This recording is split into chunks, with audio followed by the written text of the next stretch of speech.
Hello students, welcome to Aspire study. तो अभी 2-3 दिन पहले हमने यूट्यूब पर एक शॉर्ट डाला था जिसमें बात करी थी कि 2026 का जैसा पैटर्न चेंज हुआ है निमसेट का, उसको ध्यान में रख करके आप कैसे प्रिपरेशन अपनी 2027 के लिए करोगे।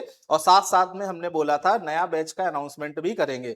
तो काफी सारे बच्चों ने एस्पायर स्टडी पे मैसेज किया। वैसे तो काफी बच्चों ने ऑलरेडी ज्वाइन कर लिया, लेकिन कुछ बच्चों ने बोला सर आपने बोला था कि एक डिटेल सेशन इस पर लोगे, तो हम उसका वेट कर रहे थे कि 2027 के लिए कैसे प्रिपरेशन करी जा सकती है। ठीक है, तो यहां पर बेसिकली आज हम लोग एक अपना सेशन लेने वाले हैं जिसमें हम लोग बात करेंगे सबसे पहले तो कि कैसे आप 2027 के लिए प्रिपेयर हो, क्योंकि आप 2025 का पेपर देखोगे तो टफ था, 2026 का देखोगे तो उससे भी ज्यादा टफ रखा गया, और 2027 का होगा तो कैसा होगा।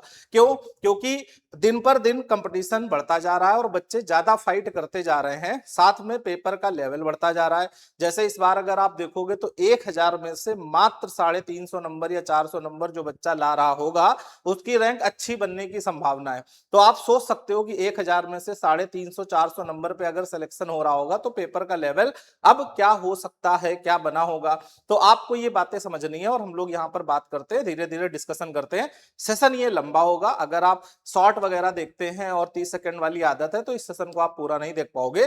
ठीक है, बट थोड़ा सा आप पेशेंस रखोगे तो कुछ सीखोगे, और जब सीखोगे तभी आप 2027 में अच्छा परफॉर्म करेंगे। तो सबसे पहले हम लोग यहाँ पर बात करते हैं कि क्या रणनीति हमारी होनी चाहिए अगले 12 महीने की। तो सबसे बड़ा जो प्रॉब्लम आता है वो ये आता है कि सर हमको क्या नहीं करना चाहिए, क्योंकि जब बच्चे प्रिपरेशन कर रहे होते हैं तो ये नहीं समझ पाते हैं कि उनको करना क्या नहीं है। ये तो सब बताते हैं कि तुम्हें क्या करना है, तुम्हें कैसे पढ़ाई करनी है, तुम्हें कितना पढ़ना है, तुम्हें कितने टेस्ट देने हैं, तो सभी बताते हैं, बट तुम्हें क्या नहीं करना है उस पर हम लोग यहाँ पर डिस्कशन कर रहे हैं। तो सबसे पहले तो अगर देखें तो नो फिक्स स्टडी प्लान। जो बच्चे पढ़ रहे होते हैं और अगर आप गलतियां कर रहे हो, कौन सी गलती कर रहे हो कि आपका फिक्स स्टडी प्लान नहीं है, आपने पहले से डिसाइडेड नहीं रखा है कि मैथ्स को हमें इस तरीके से पढ़ना है, रीजनिंग को हमें इस तरीके से पढ़ना है, कंप्यूटर को हमें इस तरीके से पढ़ना है, इस डेट तक या इस महीने तक जाते जाते हमारी ये चीज कंप्लीट हो जानी चाहिए, इस महीने तक जाते जाते हमारा सिलेबस एक बार कंप्लीट होना चाहिए। अगर ये सब चीजें आप में नहीं है तो निश्चित तौर पर फिर धोखा आपके साथ हो सकता है। नेक्स्ट पॉइंट आ जाता है टू मैनी रिसोर्सेज। बहुत समय से अगर आप देखोगे तो अब जब से ये यूट्यूब धीरे धीरे बढ़ता जा रहा है, इतने सारे रिसोर्सेज बढ़ते जा रहे हैं, अब तो आपके पास एआई का भी जमाना आ गया है। ठीक है, तो जब रिसोर्सेज हम लोगों के पास बढ़ते हैं तो हम शायद उतना कंसिस्टेंट होकर के मेहनत नहीं कर पाते हैं। पढ़ते तो खूब जाता है, सुबह से लेकर शाम तक पढ़ते हैं, शाम से लेकर रात तक पढ़ते हैं, लेकिन एक जो प्रैक्टिस वाली चीज होती थी वो कहीं कहीं बच्चों में छूटती जा रही है। आपने अगर 2026 में पेपर दिया होगा तो आपको पता होगा, या आपने जब प्रैक्टिस करी होगी 2026 में आपको पता होगा कि आपको जरा सा क्वेश्चन नहीं आता था, आप तुरंत जो है चैट जीपीटी या जेमिनाई में डाल के उसका सोल्यूशन समझ लेते थे। शायद ही आपने ऐसा करा हो कि क्वेश्चन के पीछे भागे हो, समझे हो, 4 एग्जाम्पल उसके देखे हो, 4 इलस्ट्रेशन देखे हो, फिर भी ना समझ में आया हो, जब बिल्कुल हिम्मत हार गए हो तब आपने एआई से पूछा हो कि कैसे ये क्वेश्चन सॉल्व करेंगे। ऐसा नहीं करते हैं बच्चे। बच्चे पहले अटेम्प्ट में ही जरा सा क्वेश्चन देखा, 2-3 मिनट नहीं सॉल्व हुआ, तुरंत उसको एआई में डाल के पूछ लेते हैं। ये गलत अप्रोच है। क्वेश्चन की अगर आपको प्रैक्टिस करनी है तो आपको ज्यादा से ज्यादा क्वेश्चन लगाने पड़ेंगे, उनको टाइम देना पड़ेगा। क्वेश्चन में डिफरेंशिएशन आना चाहिए, डिफरेंशिएशन इन द सेंस कि ये क्वेश्चन इस क्वेश्चन से कैसे अलग है। तो ये सारी चीजें जब आप सीखोगे एक्चुअल में तभी मैथ्स आप सीखते हो। दूसरी अगर हम लोग यहाँ पर बात करें तो इग्नोरिंग रिवीजन। बहुत सारे बच्चे हमने ऐसा देखा है कि पढ़ते समय रिवीजन इग्नोर करते हैं, मतलब पढ़ते रहते हैं, एक चैप्टर हो गया, 2 चैप्टर हो गए, 3 चैप्टर हो गए, 4 चैप्टर हो गए, 5 चैप्टर हो गए, लेकिन जब बात आती है रिवीजन की तो सर जितनी देर में रिवीजन करेंगे उतनी देर में एक चैप्टर और पढ़ सकते हैं, जितने 2-3 दिन में एक चैप्टर रिवाइज करेंगे उतने दिन में और पढ़ सकते हैं, इससे हमारा सिलेबस जल्दी कवर हो जाएगा। तो सिलेबस जल्दी कवर करने के चक्कर में रिवीजन नहीं करते हैं और नया नया पढ़ते रहते हैं। तो इससे होता क्या है कि आप फिर पीछे वाला धीरे धीरे भूलने लगते हो, आगे आगे पढ़ते रहते हो, और लास्ट में जब आपके पास कम समय बचता है तो समझ में आता है कि हमारी प्रैक्टिस की कमी रह गई, रिवीजन की कमी रह गई, और सिलेबस तो पूरा कवर है। बहुत सारे ड्रॉपर बच्चे हमारे पास कॉल करते हैं और उनका सबका यही क्वेश्चन होता है कि सर हमारा सिलेबस पूरा कवर है, सिलेबस हमारा पूरा कवर है, टेस्ट में नंबर नहीं आते हैं। ठीक है, अब उनको ये बात हम समझाते हैं कि आप प्रैक्टिस करो। नहीं सर, जब हमने सीक्वेंस सीरीज चैप्टर पढ़ा था, ये चैप्टर पढ़ा था, तो हमने क्वेश्चन उस समय लगाए थे, फिर भी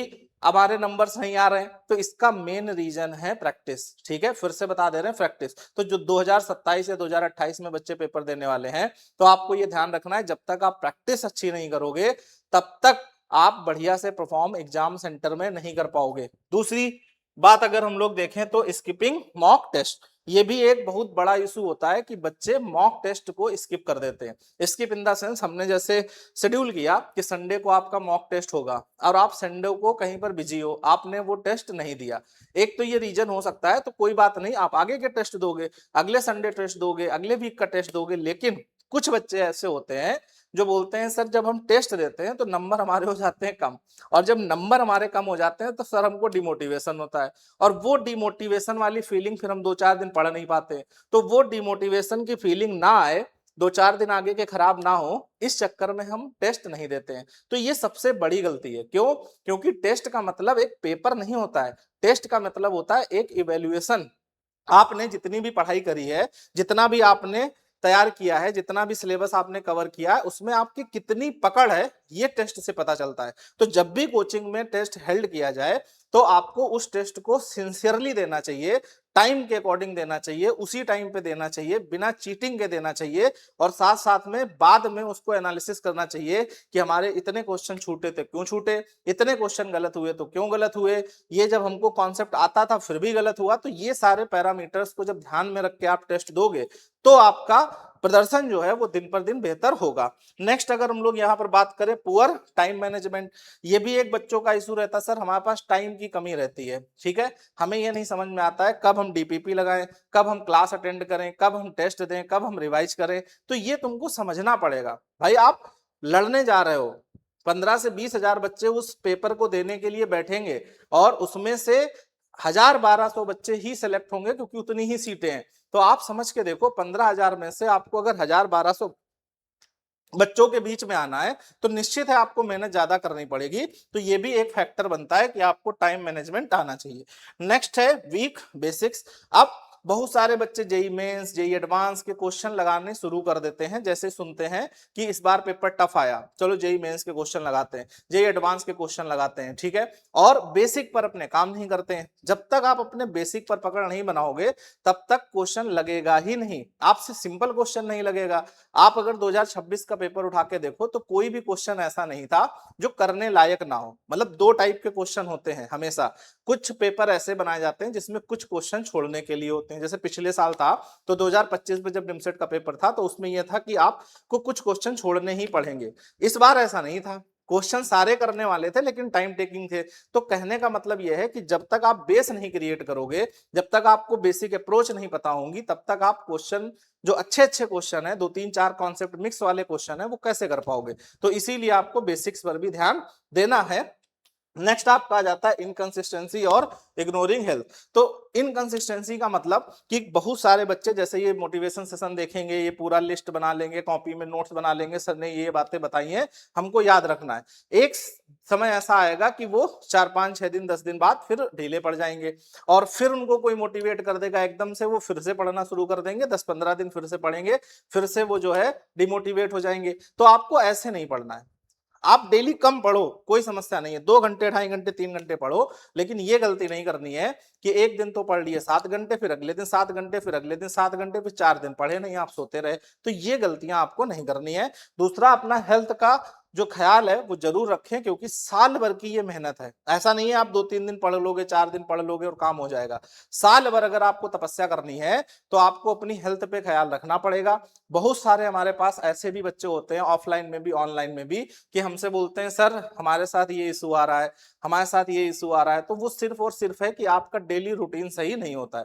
ऑनलाइन वाले बच्चे भी हमें कॉल करते हैं, सर हमारी 1 महीने तबीयत खराब हो गई थी, हम वहां पर जो है हॉस्पिटलाइज हो गए थे, और फिर उसके बाद में डॉक्टर ने बोला इतने दिन का रेस्ट लेना है, और सर 2 महीने की पढ़ाई हमारी छूट गई और अब हम उसको कवर नहीं कर पा रहे हैं। ठीक है, हमें नहीं समझ में आ रहा है कैसे पढ़े। ऐसा एक बच्चे के साथ नहीं, बहुत बच्चों के साथ होता है, आपके साथ भी शायद हुआ हो। तो इस बात को ध्यान रखें कि पढ़ाई के साथ साथ आपकी हेल्थ भी जो है वो प्रायोरिटी होनी चाहिए। नेक्स्ट अगर हम लोग यहां पर समझें तो अब आ जाता है कि हमें कब से प्रिपरेशन करनी चाहिए। सबसे बड़ा बच्चों का डाउट बनता है कि सर हमको प्रिपरेशन कब से स्टार्ट कर देनी चाहिए ये चीज। तो यहां पर अगर हम लोग समझें तो आपके पास कॉलम बने हुए हैं, first year, second year, third year और फोर्थ ईयर, ये मतलब ड्रॉप ईयर। तो कभी से भी आप तैयारी कर सकते हो, क्योंकि एंट्रेंस है। तो आप जैसे जेई मेंस का, एडवांस का देखोगे, नीट का देखोगे, तो पेरेंट्स क्या करते हैं कि अपने बच्चे को क्लास 6 से, क्लास 7 से, क्लास 8 से ही प्रिपरेशन कराना शुरू कर देते हैं। क्यों ऐसा वो करवाते हैं कि जब बच्चा बार बार चीजों को रिपीट करके पढ़ेगा तो उसको चीजें याद हो जाएंगी, याद हो जाएंगी तो कॉन्सेप्ट भी बढ़िया से समझ में आ जाएगा, और जब कॉन्सेप्ट समझ में आ जाएगा तो जब तक ये फाइनल अपने मतलब 12th में पहुंचेगा और ग्रेजुएशन एंटर होने वाला होगा, तब तक ये अपना एग्जाम निकाल चुका होगा। तो इसीलिए ऐसे ही निमसेट में या कोई भी एंट्रेंस एग्जाम हो, जैसे आप एसएससी में भी देखते होंगे, जो अवेयर पेरेंट्स होते हैं, जिनको नॉलेज होती है, आपने एक चीज जरूर फील करी होगी कि जो वकील होता है उसके घर में सारे बच्चे वकील बनते चले जाते हैं। उसकी बेटी भी वकील बन गई, उसका बेटा भी वकील बन गया, उसका भाई का बेटा भी वकील बन गया, उसके बड़े छोटे भाई का बेटा भी वकील बन गया, ठीक है। और सब देखोगे फैमिली में वकील बनते चले जाते हैं। ऐसे ही आप देखोगे जिस फैमिली में आईएएस होते हैं उसमें आईएएस बनते चले जाते हैं, ठीक है। तो इसका क्या रीजन है? इसका रीजन है कि उनको पता है कब से हमको प्रिपरेशन करनी चाहिए, किस तरीके से करनी चाहिए। दोनों बातें होती हैं, कब से करनी चाहिए, किस तरीके से प्रिपरेशन करनी चाहिए। तो इसीलिए कोई भी एंट्रेंस हो, टाइमिंग बहुत इंपॉर्टेंट है। तो आप चाहे फर्स्ट ईयर से शुरुआत करो, चाहे सेकंड ईयर से शुरुआत करो, चाहे थर्ड ईयर से, चाहे फोर्थ ईयर से, लेकिन मन लगा के आपको पढ़ना पड़ेगा। फर्स्ट ईयर से आप अगर शुरुआत कर देते हो तो आपको बेनिफिट ये है कि फर्स्ट ईयर से सेकंड ईयर एक बार सिलेबस कवर कर लोगे ओरली, सेकंड ईयर से थर्ड ईयर में एक बार अपनी प्रैक्टिस वगैरह थोड़ी थोड़ी ज्यादा कर लोगे, थर्ड ईयर जब आओगे तो और ज्यादा प्रैक्टिस आपकी हो जाएगी। तो 3 सालों में जब आप बार बार सिलेबस, बार बार क्वेश्चन, बार बार पैटर्न, सारी चीजें दिमाग में जाती हैं तो वो आपके दिमाग में सेट हो जाता है। तो जब आप पेपर देने जाते हो तो उतना ज्यादा प्रेशर नहीं होता है। लेकिन जब आप ड्रॉप लेके तैयारी करते हो तो आपके ऊपर प्रेशर ज्यादा होता है। क्यों? क्योंकि हमारे पास एक चिंता ये भी होती है कि इस साल अगर एग्जाम नहीं निकला तो हमारा साल खराब हो जाएगा, ड्रॉप भी हो गया, अब कहीं अगला ड्रॉप हो गया तो समस्या हो जाएगी। तो ऐसा मन में आता है, ठीक है। बट अगर आप एक साल शिद्दत से दे देते हो तो आपका सिलेक्शन हो जाता है। 2 साल 3 साल देते हो तब तो आप बहुत बढ़िया कर सकते हो। तो यहां पर आपको ध्यान रखना है कि आप जो भी डिसीजन लें वो आप ले सकते हो, चाहे 1 साल का करो, चाहे 2 साल का, चाहे 3 साल का तैयारी। लेकिन आप अगर एनआईटी में एडमिशन चाहते हो तो आपको बढ़िया से पढ़ना पड़ेगा। अच्छा, एक चीज और है, ये जो आपका एग्जाम है, एंट्रेंस एग्जाम, कोई भी एंट्रेंस एग्जाम हो, उसमें क्या आएगा, कहां से आएगा, किस लेवल पे आएगा, ये किसी को नहीं पता होता है। तो इसीलिए जितनी ज्यादा प्रैक्टिस होगी उतना अच्छा परफॉर्म करोगे। जबकि जो आपके एकेडमिक्स एग्जाम होते हैं, जैसे जो आपका कॉलेज है, उसमें क्या आता है कि वहां पे आपको पता है कि 70% नंबर हम इजिली बना ले जाएंगे, इतना पढ़ लेंगे, 80% बना ले जाएंगे। कुछ बच्चों को ये टेक्निक भी पता होती है कि 95% भी बना सकते हैं हम, 100% भी नंबर लेकर के आ जाते हैं बच्चे अपने सेमेस्टर एग्जाम में। लेकिन एंट्रेंस ऐसा नहीं है। अभी जैसे हमने पिछली भी थोड़ी देर पहले बताया कि 1000 में से इस बार निमसेट में जो 350 400 नंबर लेकर के आ रहे होंगे वो टॉप रैंक में लेकर के आने वाले, मतलब उनकी अच्छी रैंक बनेगी, अच्छा कॉलेज मिलेगा, अच्छी एनआईटी मिलेगी। तो आप समझ सकते हो 1000 में से 400 नंबर, 450 नंबर पे कॉलेज मिल रहा है, बढ़िया कॉलेज मिल रहा है। तो इसका मतलब क्या हुआ? इसका मतलब हुआ कि पेपर इतना तो आसान नहीं है जितना समझ सकते हो कि हम थोड़े ही दिन में प्रिपेयर कर लें, ठीक है। अब आगे एक चीज अगर हम लोग देखें यहाँ पर, तो नेक्स्ट चीज आ जाती है नए बैच की, कि नया बैच कब से स्टार्ट होगा। तो नया बैच आपका आज 15 जून से स्टार्ट हो रहा है, और इसमें आपके रजिस्ट्रेशन आज से ओपन हो जाएंगे, और ये रजिस्ट्रेशन आपके 21 जून तक चलेंगे। 2027 के लिए, 2028 के लिए, 2029 के लिए आपका बैच 15 जून आज से स्टार्ट हो रहा है, और इसके रजिस्ट्रेशन 21 जून तक ओपन रहेंगे। और इसमें लाइव क्लासेज भी होंगी, रिकॉर्डेड भी होंगी, वो हम आगे अभी एक्सप्लेन कर देंगे। नेक्स्ट बात आ जाती है एस्पायर स्टडी का रिजल्ट। जैसे अभी 2025 का रिजल्ट दिखाएंगे, 2026 का रिजल्ट अभी कुछ एग्जाम्स का आया है। तो एक जैसे एग्जाम आपका सीयू सेट है और कैट 2026, इसमें सिवेश बच्चा है, इसकी ऑल इंडिया रैंक 3 है एस्पायर स्टडी से। नेक्स्ट अगर हम लोग यहाँ पर बात करें तो ओ जेई का रिजल्ट अभी आया है, उड़ीसा जेई का रिजल्ट होता है एमसीए के लिए। तो यहाँ पर बच्चा जो है एस्पायर स्टडी का ऑल इंडिया रैंक 2 और दूसरा बच्चा ऑल इंडिया रैंक 3, तो ये भी आपको एस्पायर स्टडी के बच्चे देखने को मिलते हैं। नेक्स्ट अगर बात करें तो जो मैसिव स्टूडेंट्स फॉर्म भरते हैं इसमें आपका सीयूईटी का पेपर आता है। तो सीयूईटी 2026 में जो रिजल्ट आया है उसमें 258 marks all India rank 2, 237 marks, 237 marks, 236 marks, 234 marks, 234 marks, 231, 230, और ये सारे बच्चे अगर यहाँ पर देखोगे तो वो आपको दिख रहे हैं जो 200 नंबर या उससे अबव वाले हैं। आपको पता है कि सीयूटी में जो है वो 180, 190, 170, 175, 200, 199, 195 इन पर भी कॉलेज मिलते हैं। लेकिन एस्पायर स्टडी में जो ये आपको दिख रहा है ये टॉपर्स हैं, 200 से ज्यादा नंबर वाले, और एस्पायर स्टडी इकलौता ऐसा संस्थान है जिसमें सीयूटी पीजी एमसीए में सबसे ज्यादा सिलेक्शन इंडिया में है। तो यहाँ पर आप ये देख सकते हो। नेक्स्ट अगर हम लोग यहाँ पर बात करें तो ये 2025 का रिजल्ट है, वो पीछे 2026 लेटेस्ट था। 2025 में अगर आप देखोगे तो यहाँ पर सीटी महाराष्ट्र में 100 परसेंटाइल था बच्चे का, केआईटी में 100 परसेंटाइल था, ऐसे सीयूईटी में फर्स्ट जो है रैंक थी, जामिया में फर्स्ट रैंक थी, निमसेट में टॉप सेकंड रैंक थी, वीआईटी में टॉप सेकंड रैंक थी। तो ये रिजल्ट हम आपको क्यों दिखा रहे हैं? ये रिजल्ट हम आपको इसलिए दिखा रहे हैं कि एक दो एग्जाम में नहीं, एस्पायर स्टडी का प्रदर्शन हर एग्जाम में बेहतरीन रहता है और उसकी वजह है मेन कंटेंट। अब ये 2025 का सीयूटी का रिजल्ट है, ये सारे टॉपर्स आप देख सकते हो, और ये भी वही हैं जो 200 से एबव नंबर वाले हैं। ये 2025 के हैं, वो 2026 के थे। नेक्स्ट अगर हम लोग यहाँ पर देखें तो 2024 में अगर देखोगे तो ये सीयूटी के टॉपर्स थे। अब सीयूटी के साथ साथ निमसेट की बात, तो निमसेट में अगर देखोगे तो 2025 में ये AIR 2, AIR 10, AIR 11, 16, 17, 21 और ये बच्चे 192 रैंक तक के हैं। आपको पता है कि निमसेट में जो सिलेक्शन है वो लगभग 1000, 1100, 1200 रैंक तक होता है, और जब कैटेगरी लगती है तो 1500 रैंक, 2000 रैंक, 3000 रैंक तक भी होता है। लेकिन जो ये बच्चे आपको दिख रहे हैं ये केवल और केवल 192 रैंक तक है।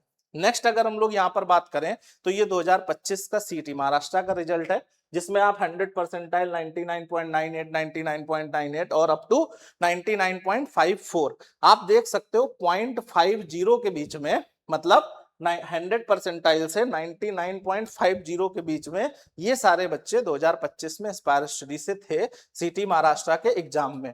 नेक्स्ट अगर हम लोग यहाँ पर बात करें तो ये एस्पायर स्टडी का रिजल्ट 2024 का निमसेट का है। इसमें AIR 5, AIR 6, AIR 7, AIR 11, AIR 14, 15, 24, 26 और ये सारे बच्चे आप देख सकते हो 100 रैंक तक, ठीक है। नेक्स्ट अगर हम लोग देखें तो ये 197 रैंक तक 2024 के बच्चे एनआईटी में, निमसेट में, ठीक है, ये भी निमसेट में है 2024 में, और ये बच्चे हैं निमसेट में 2025 में, ठीक है। और अगर आप यहाँ पर देखते हो तो ये तिरछी जिनको 2024 में मिली थी, तो ये सारे रिजल्ट हैं, ठीक है, बहुत सारे हैं। 2023 का है, ये सारे बच्चे AIR 3 से लेके 96 तक और 191 तक, ठीक है। तो ये तिरछी 2023 में इतने बच्चों को मिली थी। तो अब हम ये रिजल्ट आपको क्यों दिखा रहे थे?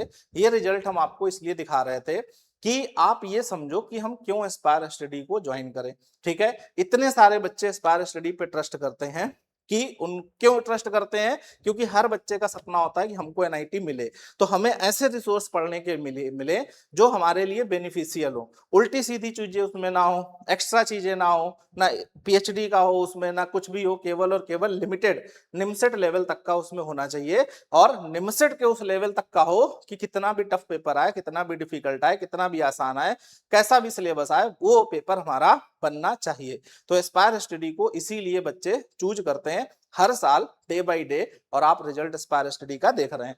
अब हम लोग अगर यहाँ पर बात करें तो क्यों आपको केवल और केवल एस्पायर स्टडी ज्वाइन करनी चाहिए? बड़ा हो गया ना सेशन, कोई बात नहीं, ठीक है, अच्छी चीज होती है तो सेशन बड़ा होगा। क्योंकि अगर क्लास भी, जैसे आपसे कोई बोले कि क्लास पढ़ना है, तो क्लास हम बोले कि 3 मिनट में कोई पढ़ा के निकल जाए, नहीं निकल पाएगा, क्योंकि उसको सिखाना है, ठीक है, कुछ चीजें बतानी है। तो यहाँ पर भी डिटेल में जब आपका सेशन होगा, डिटेल में चीज बतानी होगी, तो टाइम तो लगेगा ही। नेक्स्ट अगर बात करें क्यों आपको एस्पायर स्टडी ज्वाइन करना चाहिए, तो हमने आपको बताया प्रूवन रिजल्ट एवरी ईयर, ठीक है, क्यों एस्पायर स्टडी आपको ज्वाइन करना चाहिए, तो हमने आपको अभी रिजल्ट बहुत सारे दिखाए, ठीक है। तो प्रूवन ट्रैक रिकॉर्ड है, और ऐसा नहीं है कि by chance by luck result है, ठीक है। आपको हमने 2023 का, 2024 का, 2025 का, इवन 2026 में जिन एग्जाम के रिजल्ट आ गए हर साल के दिखाए। मतलब ऐसा नहीं है कि धोखे से एक साल अच्छा आ गया होगा, ठीक है, ऐसा नहीं है। नेक्स्ट अगर हम लोग यहाँ पर बात करें तो टॉपर्स फर्स्ट चॉइस, जो भी बच्चे टॉपर्स होते हैं वो एस्पायर स्टडी को प्रायोरिटी पर रखते हैं। क्यों? जब वो यूट्यूब पर जाते हैं, कंटेंट देखते हैं, सीटीक्यू क्लासेस देखते हैं, सब कुछ समझते हैं, तो उनको समझ में आता है कि वैल्यू क्या है। जैसे एक चीज हम आपको बता दें कि एक बच्चा एवरेज है, बिलो एवरेज है, बिल्कुल मैथ्स नहीं आती है, और एक बच्चा सीबीएसई बोर्ड से है, मैथ्स उसकी अच्छी है, उसने पहले से मैथ्स जो है बढ़िया से स्ट्रॉन्ग काम कर रखा है उसने 12th में। तो जब दोनों बच्चों में से एस्पायर स्टडी का या किसी भी टीचर का लेक्चर देखेगा, तो ये जो बच्चा सीबीएसई वाला है ये अच्छे से पकड़ पाएगा कि सर किस लेवल तक जा रहे हैं, किस लेवल से लेके किस लेवल तक गए हैं, क्योंकि उसने पहले भी पढ़ रखा होगा, उसको समझ में आएगा ये चीज छूटी थी, ये चीज पढ़ी थी, ये चीज हमने ऐसे पढ़ी थी, सर ने और अच्छे से पढ़ाई। और अगर कोई बच्चा एवरेज है तो, या उसकी मैथ्स बहुत वीक है, तो उसको लेवल नहीं समझ में, उसको ये तो समझ में आएगा कि शिवम सर ने जो चीज पढ़ाई है वो हमारे समझ में आ गई, आज तक समझ में नहीं आई थी, बट उसको ये नहीं समझ में आएगा कि लेवल क्या है, ठीक है। लेवल इन द सेंस कि कितना इंटरेस्टिंग तरीके से हमको ये चीज पढ़ा दी है जो आज तक नहीं हमने पढ़ी थी। तो यहां पर आपको ये बात समझनी है कि जो टॉपर्स होते हैं वो मोस्टली एस्पायर स्टडी को प्रेफर करते हैं। क्यों मोस्टली एस्पायर स्टडी को प्रेफर करते हैं? क्योंकि जब वो टीचिंग वे देखते हैं, जब वो यूट्यूब पर जाकर के सेशन देखते हैं, एस्पायर स्टडी की ऐप में जाते हैं, मॉक टेस्ट देते हैं, टेस्ट का लेवल देखते हैं, क्वेश्चन का लेवल देखते हैं, अप्रोच देखते हैं, तो सारी चीजें उनके समझ में आती हैं कि हाँ एस्पायर स्टडी में अगर हम रहेंगे तो फिर एक अच्छा प्रदर्शन हमारा निकल के आ सकता है।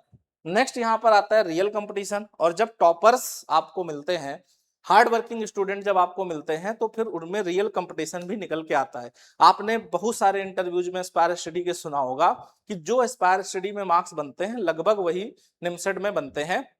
कभी कभी एक्सेप्शनल ऐसा हो जाता है कि कुछ स्टूडेंट के ऊपर नीचे मार्क्स हो जाएं, नहीं तो ऑन एवरेज, जैसे इस बार भी बहुत सारे बच्चों ने बताया कि सर एस्पायर स्टडी के टेस्ट में 400 450 नंबर बनते थे, निमसेट में भी मेरे बन रहे हैं। बहुत बच्चों ने बोला सर 300 बनते थे हमारे हमारे निमसेट में भी 300 बन रहे हैं। कुछ बच्चों ने बोला कि सर 250 बनते थे, निमसेट में भी 250 बन रहे हैं। कुछ बच्चों ने ये भी बोला कि सर हमारे एस्पायर स्टडी में 500 बनते थे, 550 बनते थे, 600 बनते थे, लेकिन हमारे इसमें 400 बन रहे हैं, 300 बन रहे हैं, ठीक है। लेकिन मेजॉरिटी अगर हम लोग बात करें तो वो बच्चे ज्यादा निकल के आते हैं कि जो सर लेवल था पेपर का, जो टेस्ट का लेवल था, जैसे हमारे मार्क्स आते थे वैसे एग्जाम में बन रहे हैं। नेक्स्ट अगर हम लोग यहाँ पर समझे तो ask doubt in live class. Ask doubt in live class का मतलब है कि एस्पायर स्टडी में ये स्पेशल चीज है कि आप पढ़ाते समय ही कोई भी डाउट पूछ सकते हो, आप कमेंट कर सकते हो। जब आपकी चैट स्क्रीन आती है, जब लाइव क्लास चल रही होती है, तो आप वहां पर मैसेज कर सकते हो कि सर ये वाली लाइन हमको समझ में नहीं आई, दोबारा से समझा दो, सर ये क्वेश्चन हमको समझ में नहीं आया, दोबारा से समझा दो, या सर ये वाला क्वेश्चन बता दो, या फिर सर कल सीट में जो क्वेश्चन आपने दिया था वो सीट दी थी हमसे सॉल्व नहीं हुई, उसका क्वेश्चन नंबर 12 करा दो। तो हम लाइव क्लास में ही आपको करा देते हैं। ऐसा आपके पास नहीं रहेगा कि उसके लिए पेंडिंग क्लास हो, ठीक है, बाद में हम बोले कि बाद में उसको कर लेना, चैप्टर एंड होते होते तक हो जाएगा। कभी ना कभी हम ऐसा भी बोल देते हैं कि जैसे मान लो अभी कोई क्वेश्चन है, आपने पूछा क्वेश्चन नंबर 5 बता दो सर, और क्लास हुई है उस चैप्टर में 2, तो हम आपसे बोल देते हैं कि 2-3 क्लास और रुक जाओ, ये क्वेश्चन ऑटोमेटिक आ जाएगा, तब आप कर ले जाओगे। तो ये तो बोल देते हैं, लेकिन चैप्टर एंड होते होते तक आपका क्वेश्चन लाइव क्लास में ही सॉल्व हो जाएगा। नेक्स्ट अगर हम लोग बात करें डीपीपी एंड होमवर्क चेक, आपको क्लास के बाद में डीपीपी मिलती है। जब आपकी 1-2 क्लास हो जाएंगी तो आपके पास पीडीएफ सीट आएगी। ऑफलाइन वाले बच्चों को प्रिंटेड सीट मिलती है, और वो आपको सॉल्व करनी होती है विद इन 24 आवर्स। फिर उसको आपको ऐप के अंदर अपलोड करना होता है, और फिर वो हमारी तरफ से चेक करी जाती है, ठीक है। जैसे जो बच्चा कार्तिक शर्मा, जिसका इंटरव्यू आज हमने यूट्यूब पे डाला है, तो वो भी सीट सॉल्व करता था, तो आपको हम दिखाएंगे कैसे सीट वो सॉल्व करता था, कितने बढ़िया तरीके से। तो वो आपको पैटर्न सीखना चाहिए, तो वो हम दिखाएंगे। तो जब आप वो क्वेश्चन सीट सॉल्व करोगे तो वो यहाँ पर रैंडमली चेक होती है। जैसे 100 बच्चों ने सबमिट करी, तो उसमें से किन्हीं 10 बच्चों का आज उठाया जाएगा कि आपने करा कि नहीं करा। फिर अगले दिन जब सीट मिलेगी, फिर किसी दूसरे 10 बच्चों का उठाया जाएगा कि आपने होमवर्क करा कि नहीं करा। और जब आप होमवर्क चेक हो जाएगा तो लिख कर आता है कि होमवर्क आपका चेक हो गया है। तो इतना मेंटरशिप, इतना गाइडेंस जो है वो आपको शायद ही कहीं पर मिले, और ये एस्पायर स्टडी में इस बार होगा। ठीक है, तो ये चीज आपको यहाँ पर ध्यान रखनी है। डीपीपी आएगी, सॉल्व करनी होगी और उसको सबमिट भी करना होगा, अपलोड भी करनी होगी। इसके लिए हमने टीम अलग से इस बार बिठाई है, इस बार अलग से। ठीक है, उनको यही काम दिया गया है कि आपको खाली डीपीपी चेक करनी है। ठीक है, जो डीपीपी जाएगी वो चेक करनी है। दूसरा एक काम और दिया है। क्या काम दिया गया है कि जो बच्चे ऑनलाइन या ऑफलाइन क्लास नहीं ले रहे हैं उनके पेरेंट्स को सूचित करा जाए कि आपका बच्चा क्लास नहीं ले रहा है। ठीक है, तो अब जब आप एस्पायर स्टडी को ज्वाइन करें तो बहुत सोच समझ कर ज्वाइन करें। अगर आप मक्का किस्म टाइप के व्यक्ति हो, स्टूडेंट हो, तो थोड़ा सा बच करके, क्योंकि इस बार स्ट्रिक्ट हमको पूरा रखना है। क्यों स्ट्रिक्ट रखना है? क्योंकि 2-4 बच्चे ऐसे निकल जाते हैं जो पेरेंट्स के साथ धोखा कर देते हैं।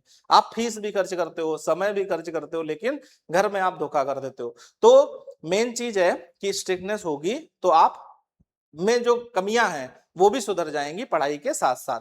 तो यहां पर ये चीज ध्यान रखनी है। नेक्स्ट है कि जो आपके टेस्ट हैं वो total 500 plus test Aspire study में होंगे, जो कि हर साल होते भी हैं।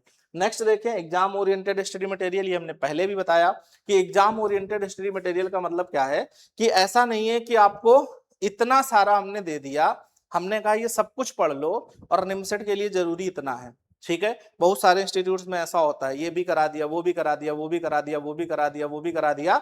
ठीक है, और बच्चा उसमें हौच पौच हो जाता है, फिर उसको समझ में नहीं आता है कि कहाँ से अब कितना कवर करा जाए। तो हम एक पैटर्न वाइज कि पहले आपका सिलेबस खत्म हुआ, सिलेबस खत्म होने के बाद आपको पीवाईक्यूज करवाए गए, पीवाईक्यूज करने के बाद आपको जेई मेंस के करवाए गए। तो एक पैटर्न रहता है, उस हिसाब से आपको पढ़ाया जाता है। नेक्स्ट यहाँ पर है बैच डिस्कशन। ये भी एक स्पेशल चीज है। एस्पायर स्टडी में जब आप बैच ज्वाइन करते हो तो आपस में बच्चों के साथ में चैट में डिस्कशन कर सकते हो। ये कोई भी इंस्टीट्यूट प्रोवाइड नहीं करता है। और वजह क्यों नहीं प्रोवाइड करता है कि रियलिटी जान जाएंगे। ठीक है, जैसे मान लो 4 बच्चे आपस में बात करेंगे कि सर ने ये टाइप के क्वेश्चन छुड़वा दिए, वो टाइप के क्वेश्चन छुड़वा दिए, सर ऐसा नहीं कर रहे हैं, सर वैसा नहीं कर रहे हैं, सर क्लास टाइम से नहीं ले रहे हैं।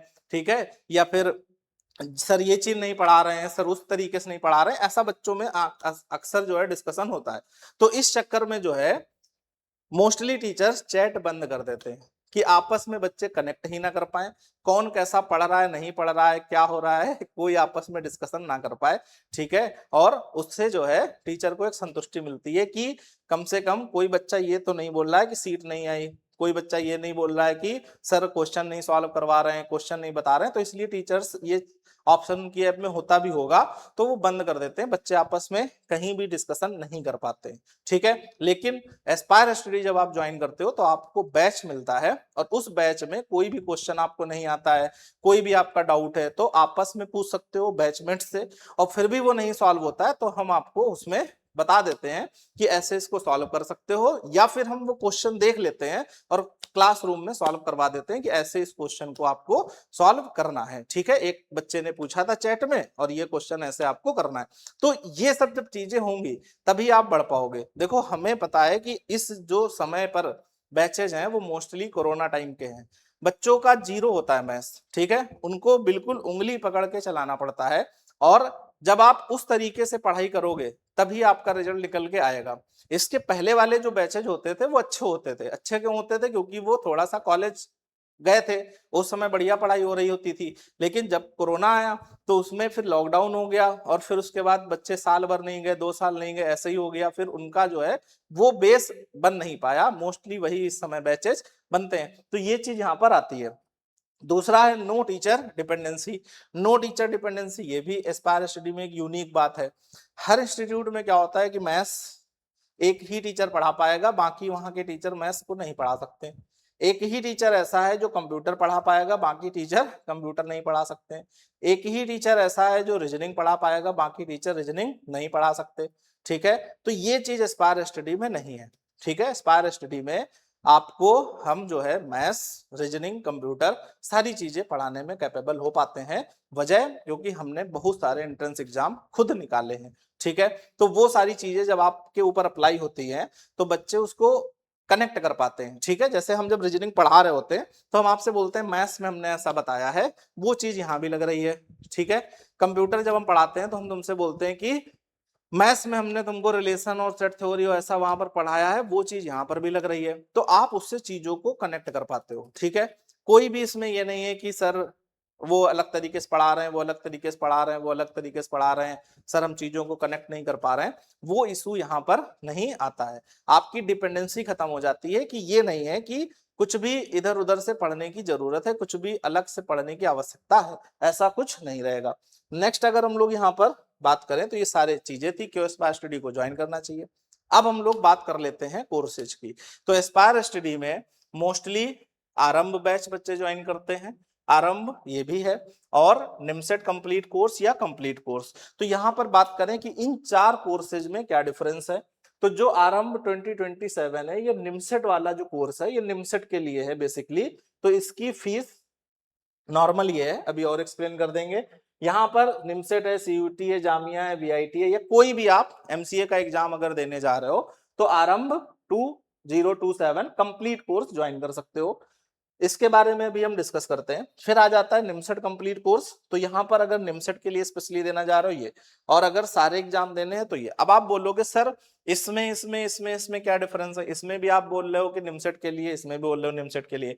तो जब आप ये कोर्स ज्वाइन करते हो तो इसमें आपको पिछले साल के भी वीडियोज पढ़े पढ़ाए रिकॉर्डेड मिल जाते हैं, बाकी live classes day by day per day होंगी। इसमें भी सेम है, इसमें प्रीवियस ईयर के लेक्चर्स आपको नहीं मिलते हैं, इस साल से ये शुरू हो रहा है तो इस साल से लेक्चर आपको मिलेंगे इसमें पढ़े हुए, और लाइव क्लासेस पर डे होंगी। ऐसे सेम इसमें भी है, इसमें आपको पिछले साल के लेक्चर नहीं मिलते हैं, इसमें पिछले साल के भी मिलेंगे, साथ में लाइव भी होंगी, इसमें आपके लाइव होंगी। हर कोर्स के अंदर जो जो live class per day daily आपकी होंगी वो रिकॉर्डेड फॉर्म में भी ऐड होती जाएंगी। ठीक है, मतलब इसमें कह सकते हो प्रीवियस बैकअप प्लस इस साल की लाइव क्लास और उनका बैकअप, इसमें इस साल की लाइव क्लास उसका बैकअप, इस साल की लाइव क्लास उसका बैकअप, इस साल की लाइव क्लास उसका बैकअप, और प्रीवियस ईयर की लाइव क्लासेज का बैकअप। अब बात कर लेते हैं इसकी। तो ये आपका जो है कंप्लीट 2 सेशन कोर्स है। 2 सेशन का हम लोग इसलिए बोलते हैं कि जो बच्चा मोस्टली 2 साल की तैयारी कर रहा होता है उसके लिए। अब ये जो कोर्स है इसके लिए आपको निमसेट का एग्जाम कभी भी देना है। ठीक है, कभी भी देने का मतलब है कि आप निमसेट का एग्जाम मान लो देना चाहते हो 2027 में, 2028 में, 2029 में, कभी भी देना चाहते हो तो आप ये कोर्स ज्वाइन कर सकते हो, और इसकी जो फीस है वो आपको ये दिख रही होगी। दूसरा है complete recorded course. Recorded course मतलब अगर आप जॉब कर रहे हो या फिर कॉलेज गोइंग स्टूडेंट हो तो आप रिकॉर्डेड कोर्स ज्वाइन कर सकते हो, और इसमें आपको अपने हिसाब से पढ़ सकते हो। मतलब अपने हिसाब से इन द सेंस ये नहीं रिस्ट्रिक्शन है कि लाइव क्लास आपको लेना ही लेना है। ठीक है, लाइव क्लास इसमें ऐड होती जाती है और पिछले साल का रिकॉर्डेड मिल जाता है। तो इसकी फीस है 22,500, और 3,000 का भी डिस्काउंट 21 तारीख तक, तो 19,500, सब में लगभग 3,000 का ऑफ है। नेक्स्ट अगर हम लोग यहाँ पर बात करें तो अब आ जाता है टेस्ट सीरीज या प्रीमियम टेस्ट सीरीज या वीओडी कोर्स, जिसकी बहुत डिमांड रहती है बच्चों में। तो आपके पास एक है ऑल इंडिया टेस्ट सीरीज, इसके अंदर आपका निमसेट है, सीयूईटी है, जामिया है, सारे एग्जाम के टेस्ट होंगे, उनके सॉल्यूशंस रिटन फॉर्म में या कुछ के आपके वीडियोज फॉर्म में भी होंगे, मतलब सॉल्यूशन आपके पास होगा। ठीक है, तो इसकी फीस नॉर्मली है 4,999, अभी इसमें डिस्काउंट होके 3,999, 1,000 का ऑफ। नेक्स्ट बात करें कि निमसेट की टेस्ट सीरीज आप ज्वाइन करना चाहते हो तो इसमें भी सेम चीज है, फीस अभी आपकी 5,499, ऑफर डिस्काउंट होने के बाद 4,499। ये उल्टा लिख गया है, ये इधर का है शायद और ये इधर का है। ठीक है, तो अगर उल्टा लिखा है तो आप इसमें ये नहीं कहना बाद में कि सर ने देखो यूट्यूब पर दिखाया था। ठीक है, ये उसका है और वो इसका है। ठीक है, प्राइस बात कर ले हम लोग वीओडी की, तो वीओडी एंड टेस्ट सीरीज, इसमें 2 बेनिफिट होते हैं बच्चों को, और ये एस्पायर स्टडी में मोस्टली बच्चे कोर्स ज्वाइन करते हैं। तो इसमें आपको बेनिफिट क्या मिलता है, इसके अंदर आपके लेक्चर्स मिलते हैं। ठीक है, और साथ साथ में आपको टेस्ट भी मिलते हैं, पूरी टेस्ट सीरीज भी है और लेक्चर भी सारे हैं। तो इसमें 2025 में वही हमने कोरोना वाला सीन आपको बताया, तो जो बैच ये था इसमें कुछ बच्चों को ऐसा इशू आया कि सर वीडियो लेट में आ पाते हैं। ठीक है, लेट में आ पाने की वजह होती थी कि जब लाइव क्लास इसमें हो जाती है, जैसे लाइव क्लास लाइव बैचेज में हो गई और उसके बाद में 15 दिन लगा, और 15 दिन के बाद वो ऐड करी गई वीओडी कोर्स में, तो वो 15 दिन उन बच्चों को कवर में लगा, तो वो बच्चे लगभग 1 महीने पीछे हो जाते थे। तो इस बार हमने ऐसा इसमें कर दिया है कि आपको 2025-26 के 2026 बैच के रिकॉर्डेड लेक्चर मोबाइल एक्सेस के लिए मिल जाएंगे। ठीक है, पहले से मोबाइल एक्सेस के लिए पहले से मिल जाएंगे। और 2027 में जो लाइव क्लासेज होती रहेंगी वो आपके इसमें धीरे धीरे ऐड होते रहेंगे। और इसमें जो लाइव लेक्चर्स ऐड होते हैं वो कुछ टाइम के बाद डिलीट भी हो जाते हैं। ठीक है, तो आप बोलोगे सर डिलीट क्यों कर रहे हो? तो डिलीट ये इसलिए कर रहे हैं क्योंकि आप के पास लेक्चर आए, आपने पढ़ लिया, नोट्स बना लिए, टेस्ट दे लिया, उसके बाद वो लेक्चर चले जाएंगे, फिर दूसरे चैप्टर के लेक्चर्स आ जाएंगे। तो इस तरीके से इसमें लाइव वाले आते रहते हैं और 2026 वाले तो इसमें परमानेंट पड़े रहेंगे। तो ये पूरा इसका जो है स्ट्रक्चर है। रिकॉर्डेड क्लासेज हैं, लाइव क्लास की भी रिकॉर्डिंग मिलेगी। ठीक है, जो लाइव क्लास है उनकी रिकॉर्डिंग फॉर्म, लाइव क्लास इसके अंदर नहीं होती। डेली प्रैक्टिस पेपर होंगे, इसमें शॉर्ट नोट्स होंगे, टेस्ट सीरीज होगी। ठीक है, 5,999 प्राइस है, लेकिन अभी इसका ऑफर लग के आपका ये हो जाएगा 500 प्लस टेस्ट सभी में होंगे। ठीक है, एक चीज और है जो आप एस्पायर स्टडी के बारे में सुनते होंगे सभी से कि टेस्ट सीरीज एस्पायर स्टडी की ही लेना, टेस्ट सीरीज एस्पायर स्टडी की ही लेना, टेस्ट सीरीज एस्पायर स्टडी की ही लेना। तो ये क्यों क्यों? क्योंकि quality of the test is the real power of Aspire. जो यहाँ पर टेस्ट होते हैं उनका अपना एक स्टैंडर्ड है। ठीक है, और ये आज से नहीं, ये 2018 से लेके जब से एस्पायर स्टडी शुरू हुआ है, आप किसी से भी पूछोगे अभी तक, ठीक है, 10 साल लगभग, 10 क्या 8 साल लगभग होने जा रहे हैं, और अभी तक एस्पायर स्टडी की टेस्ट सीरीज का तोड़ नहीं है। ठीक है, क्यों तोड़ नहीं है? क्योंकि हर साल जो है कुछ क्वेश्चन तो प्रीवियस ईयर के मिक्स करे जाते हैं, लेकिन हर साल नए क्वेश्चन जनरेट होते हैं, हर साल नए क्वेश्चन बनाए जाते हैं। ठीक है, पहले क्वेश्चन हम लोग हाथ से बनाते थे, नए नए क्वेश्चन बैठ बैठ करके रात रात भर दिन दिन भर क्वेश्चन बनाते थे। ठीक है, जो कॉन्सेप्ट नए नए होते थे, लेकिन अब एआई आ गया है तो उसकी भी हेल्प हमको थोड़ा सा आसान हो जाती है अब नए और क्वेश्चन को बनाना। तो पहले वही जहां हम महीने भर में 200 क्वेश्चन बना पाते थे, 150 क्वेश्चन, 300 क्वेश्चन बना पाते थे, अब वही चीज पॉसिबल है कि महीने भर में स्टैंडर्ड लेवल के क्वेश्चन हम 2000 बना दे, 3000 बना दे, 4000 बना दे। तो अब वो चीज और ज्यादा इफेक्टिव हो रही है।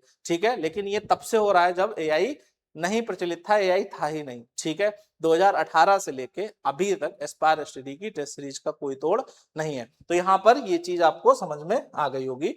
नेक्स्ट हम लोग बात कर रहे थे ऑफलाइन बैचेज की। ये भी एक बच्चों का डाउट रहता है, सर ऑफलाइन में क्या सीन है, कैसे पढ़ाई होती है, कैसे क्लास है। ठीक है, तो अब तो ऑफलाइन जो है वो सेंटर हमारा चेंज हो गया है, पहले दूसरी जगह पर था, अब दूसरी जगह पर हो गया है। तो सारी चीजें वेल डेकोरेटेड कह सकते हो, वेल डिफाइंड कह सकते हो। पहले जो जो इशूज थे, ठीक है, थोड़े से रेंट की बिल्डिंग थी, तो जो जो इशूज थे वो सारे इशूज अब रिजॉल्व हो गए हैं। ठीक है, नई बिल्डिंग है, अपनी बिल्डिंग है, तो अब कोई टेंशन वाली बात नहीं है। अब कैसे आप पढ़ाई कर सकते हो हमारे साथ क्लासरूम के साथ में? तो क्लासरूम में आपके पास दो बैचेज होते हैं। एक बैच आपका होता है फुल डे बैच और एक होता है आपके पास बैच वाइज। तो फुल डे बैच में ऐसा होता है कि आप सुबह आओगे 9 बजे, अभी स्टार्टिंग में, बाद में 8 बजे आना होता है। तो आप सुबह आओगे, बैठ करके आप चीजों को रिवाइज करोगे, सॉल्व करोगे, फिर उसके बाद आपकी क्लास होगी, फिर आपके पास लंच होगा, फिर आपको डीपीपी मिलेगी, यहाँ बैठ के सॉल्व करनी होगी, फिर उसके बाद क्लास होगी और शाम को फाइनली आपको 7:30-8 बजे छोड़ दिया जाता है। तो ये फुल डे का शेड्यूल है। बैच वाइज में क्या होता है कि आप आते हो मॉर्निंग में या इवनिंग में, क्लास लेते हो, क्लास लेने के बाद आप चले जाओगे। जो डीपीपी यहाँ पर फुल डे वाले बच्चों को मिलती है वो बैच वाइज वालों को भी दे दी जाती है प्रिंटेड फॉर्म में, तो वो आपको सॉल्व करनी होती है। अब ये क्यों दो अलग अलग रखे गए हैं? तो ये उनको अलाउ होता है बैच जो बच्चे ड्रॉप लेके पढ़ रहे हैं स्पेशली, ठीक है, या फिर जो बच्चे कॉलेज में रिस्ट्रिक्शंस नहीं है, ठीक है, वो रह करके यहाँ पे पढ़ सकते हैं, उनके लिए। ये वाला उन बच्चों के लिए होता है जो बच्चे अपेयरिंग हैं। ठीक है, अपेयरिंग इन द सेंस जो बच्चे कॉलेज जाते हैं, कानपुर के लोकल कॉलेज में, वीरेंद्र स्वरूप हो गए और ये सारे कॉलेज जो है, महाराणा हो गया और ये सीएसजेएम हो गया, तो उन बच्चों के लिए यहाँ पर ये रहता है कि वो अपना अपेयरिंग के साथ में पढ़ाई कर पाए। ठीक है, और स्पेशल बात यह है केवल और केवल एस्पायर स्टडी में ही ये पॉसिबल है। क्या चीज? कि अपेयरिंग के भी स्टूडेंट एस्पायर स्टडी में टॉप रैंक लेकर के आते हैं। जैसे आप अभी सीयूटी में देखोगे तो 200 से ऊपर, ठीक है, अपेयरिंग के 9 बच्चे उसमें से 3 बच्चे 200 से ऊपर नंबर लेकर के आ रहे हैं। ठीक है, ऐसे आप देखोगे अभी जब निमसेट का एग्जाम निकल करके आएगा, उनके हमने मार्क्स काउंट करे हैं, तो हो सकता है उनकी rank under 100, under 50, under 10 rank उनकी बन सकती है, अपेयरिंग के बच्चे जिन्होंने बैच वाइज से पढ़ करके तैयारी करी। ठीक है, और ये सिर्फ और सिर्फ इसीलिए पॉसिबल है, हम आपसे बोल रहे हैं कंटेंट और बच्चों की मेहनत। तो यहाँ पर ये 2 बैचेज रहते हैं मेनली। अगर आप 2028 के लिए ज्वाइन करते हो तब भी उतनी फीस है वो दोनों में। ठीक है, आप 25 के लिए 27 के लिए ज्वाइन करते हो तब भी उतनी फीस है, मतलब 1 साल आप पढ़ोगे तब भी उतनी फीस है, 2 साल आप पढ़ोगे तब भी उतनी ही फीस है। ठीक है, तो ये दोनों चीजें यहाँ पर आप समझ सकते हो। नेक्स्ट अगर हम लोग यहाँ पर बात करें तो क्या कॉन्टेक्ट है, कैसे हमें आप रीच करोगे, तो आप कैसे एस्पायर स्टडी को रीच कर सकते हो, तो इसके लिए बहुत सारे मीडियम है। इन नंबर्स पे आप व्हाट्सएप कर सकते हो, इन पर आप विजिट कर सकते हो, myaspirestdy.com पे विजिट कर सकते हो, इस मेल पर आप ईमेल करके अपने डाउट्स पूछ सकते हो। एस्पायर स्टडी की ऐप प्ले स्टोर से डाउनलोड करते हो, वहां पर चैट का ऑप्शन आता है, वहां पर भी अपने डाउट्स, क्वेरीज, कोई भी चीजें हैं वो पूछ सकते हो। नेक्स्ट अगर हम लोग यहाँ पर समझें तो एक ऑप्शन ये भी है कि आपके पास इस तरीके का फॉर्म आएगा, आप जब इसको ओपन करोगे aspirestudy.in इंक्वायरी, तो इस तरीके का फॉर्म आएगा। आपको यहाँ पर अपना नाम, अपनी ईमेल आईडी, अपना मोबाइल नंबर, और इसमें जब करोगे तो कोर्स आ जाएगा कि आपको रिकॉर्डेड कोर्स के बारे में जानकारी चाहिए, या पर्सनल काउंसलिंग करनी है, काउंसलिंग, या फिर आप लाइव लेक्चर्स के बारे में जानना चाहते हो, वीओडी के बारे में, तो यहाँ पर सिलेक्ट करने का ऑप्शन आएगा। यहाँ पर अपना मैसेज आप लिख दोगे, मैसेज लिखने के बाद में सबमिट कर दोगे अपनी इंक्वायरी। इंक्वायरी सबमिट करने के बाद में 24 घंटे के अंदर हम लोग आपको रिप्लाई करेंगे, और आपका एक टोकन नंबर जनरेट होगा। तो इसी के नीचे एक और छोटा सा फॉर्म होता है, तो टोकन नंबर उसमें आप डालोगे तो वो बता देगा आपका रिप्लाई क्या आया है। ठीक है, हमारी टीम की तरफ से, और या फिर आपके पास कॉल बैक आएगी। एक चीज और एस्पायर स्टडी में है कि आप एस्पायर स्टडी में कभी भी ऐप के माध्यम से इंक्वायरी लो, चाहे आप कॉल करके इंक्वायरी लो, जब आप एक बार इंक्वायरी लोगे तभी एस्पायर स्टडी की तरफ से एक बार कॉल आएगी। दोबारा एस्पायर स्टडी की तरफ से ऐसा नहीं करा जाता है कि आपके पास बार बार कॉल करी जाए, आपने क्यों एडमिशन नहीं लिया, अभी ये ऑफर चल रहा है, अभी ये ऑफर चल रहा है, अभी ये डिस्काउंट चल रहा है, अभी इतने में हो जाएगा, अभी उतने में हो जाएगा, 4 दिन बाद बैच फुल हो जाएगा, सीट क्लोज हो जाएंगी। ऐसा एस्पायर स्टडी में नहीं होता है। ठीक है, क्यों? क्योंकि अभी जैसे ये बैच है, आज से स्टार्ट हो रहा है और अभी तक इसमें इनरोलमेंट हो चुके हैं। बैच नंबर 4 आज से शुरू हो रहा है, और हमने अनाउंस अभी करा है, और उस दिन करा था शॉर्ट के माध्यम से, इतने दिन में ही एडमिशन हो चुके हैं। तो आप समझ सकते हो कि एस्पायर स्टडी में सीटें कितनी जल्दी फुल होती हैं। ठीक है, चाहे ऑफलाइन की हो चाहे ऑनलाइन की। तो हम आपके पास कॉल बैक एक बार करेंगे, जब आप पहली बार करोगे तो दूसरी बार हम करेंगे, और उसके बाद हम आपके पास कॉल बैक नहीं करते हैं। आपकी इच्छा हो तो एडमिशन लें, आपकी इच्छा हो तो एडमिशन ना ले। बाकी इंस्टीट्यूट की तरह नहीं कि डेली कॉल आ रही, आपने बोल दिया 3 दिन बाद बताएंगे 11 बजे, तो वो 3 दिन बाद कॉल कर रहे हैं आपको 11 बजे। सर आपने बोला था 11 बजे बात करनी है, आपने कहा अभी हम बाहर हैं, शाम को 6 बजे, फिर वो शाम को 6 बजे कॉल कर दिए, सर आपने बोला था 6 बजे। वो सब एस्पायर स्टडी में नहीं होता है। ठीक है, दूसरा कि आप अगर अपना 1 साल सुरक्षित करना चाहते हो, आप चाहते हो कि 1 साल में ही आपका सिलेक्शन हो जाए, शिद्दत से मेहनत करने के लिए मतलब जुझारू तरीके से पढ़ाई करने के लिए रेडी हो, तो आपके लिए एस्पायर स्टडी एक बेहतर विकल्प है। सही से अगर मेहनत करते हो, एस्पायर स्टडी को ब्लाइंडली फॉलो कर लेते हो, जो जो कराया जाता है वो आप कर लेते हो, तो बहुत ही कम चांस ऐसा होगा कि आपका सिलेक्शन ना हो, नहीं तो आपका सिलेक्शन हो ही जाएगा, इस बात की पॉसिबिलिटी सबसे ज्यादा रहती है। तो ये सारा पूरा सेशन था, बड़ा हो गया हम जानते हैं, नहीं देख पाओगे इतना लंबा सेशन, कोई बात नहीं, but thank you so much. सारी चीजें ध्यान से देखो, समझो, क्योंकि ये तुम्हारे साल का सवाल है। अच्छा, कुछ बच्चों का है कि सर हमारी ये इंस्टीट्यूट ज्वाइन कर लें, वो इंस्टीट्यूट ज्वाइन कर लें, वो इंस्टीट्यूट ज्वाइन कर लें, तो हम आपको बता दें कि केवल फीस ही नहीं खराब होती है बच्चे की। ठीक है, चाहे वो कहीं भी बच्चा हो, अगर सेलेक्ट नहीं होता है तो उसकी फीस तो खराब हुई, वो एक अलग मैटर है, उसका 1 साल भी खराब हो गया, और उसके ऊपर एक प्रेशर भी आ गया कि अब जब वो दोबारा से एग्जाम देगा तो वो परेशान हो जाएगा, क्योंकि उसको एक डर रहेगा कि इस बार भी नहीं हुआ तो क्या हुआ। तो इसीलिए आप सही इंस्टीट्यूट चुनो, प्रॉपर हार्ड वर्क करो, किसी भी इंस्टीट्यूट को चुनो, किसी भी टीचर की गाइडेंस में रहो, लेकिन उसको प्रॉपर फॉलो करो, ब्लाइंडली फॉलो करो, और सारी बात मानो, आपका एक बढ़िया रिजल्ट निकल के आएगा, इसमें कोई डाउट वाला सवाल है ही नहीं। Okay, thank you so much, take care.